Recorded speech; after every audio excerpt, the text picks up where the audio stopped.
welcome back to the Frugal Homestead. I'm Missy. If you're new here, please consider subscribing.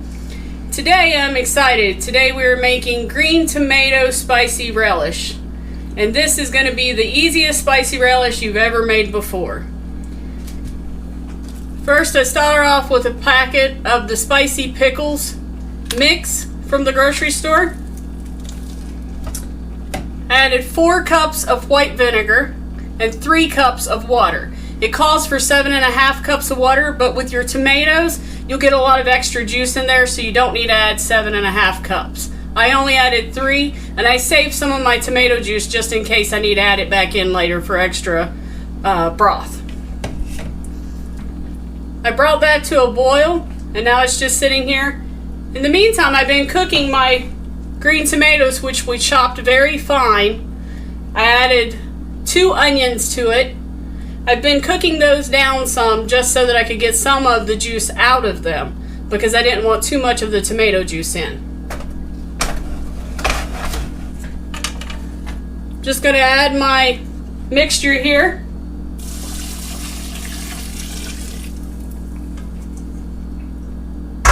That's going to be a plenty.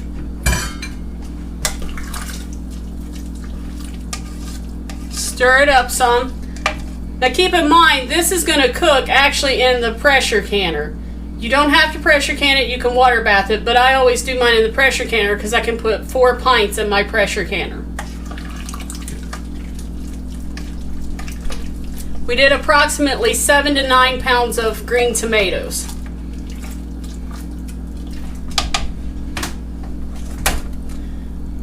That's what it looks like getting ready to go into the jars.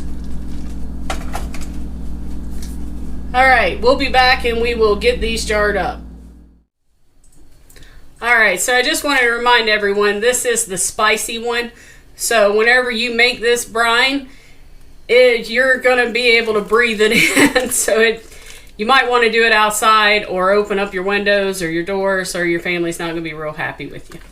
Also, another thing is you can add extra peppers to your relish if you'd like. If you want it hotter than what this packet is, add whatever peppers you want right in here at this time. Let's get these in the jars.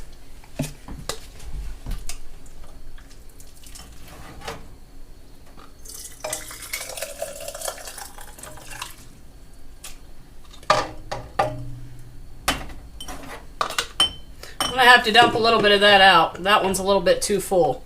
You want at least a 1/2 inch headspace because with tomatoes sometimes the seeds go up and get under the lid and they won't seal.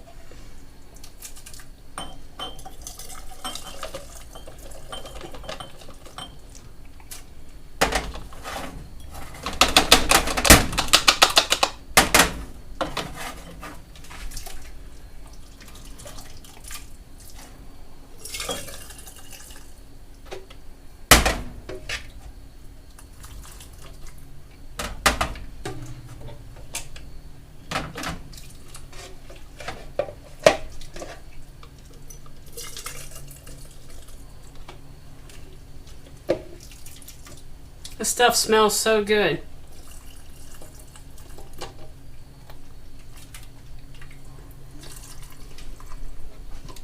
Alright, let me get lids on these and we'll get them put in the canner.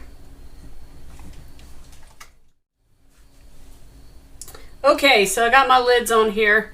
I need to note that you need to make for sure that you wipe off the tops of your jars to ensure that there's nothing in the way of the lid. Put your lids on and then just slightly tighten down your rings. You do not want them super tight. I'm going to put them in my pressure canner back here. Mine will hold 4. I'm going to set it for 15 minutes. And while these are processing, I'm going to go ahead and jar up 4 more pints.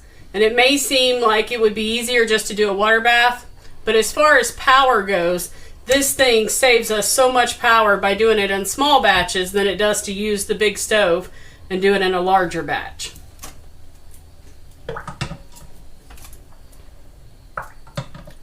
Try to not let your jars touch each other in the canner.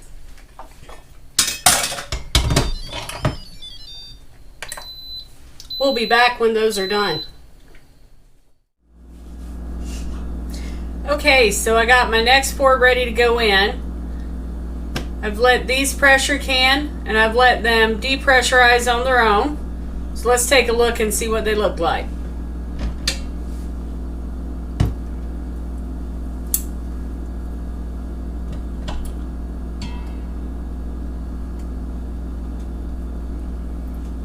Now as these cool, tomatoes are a little bit lighter so they float to the top, but as they cool they'll go down in the jars.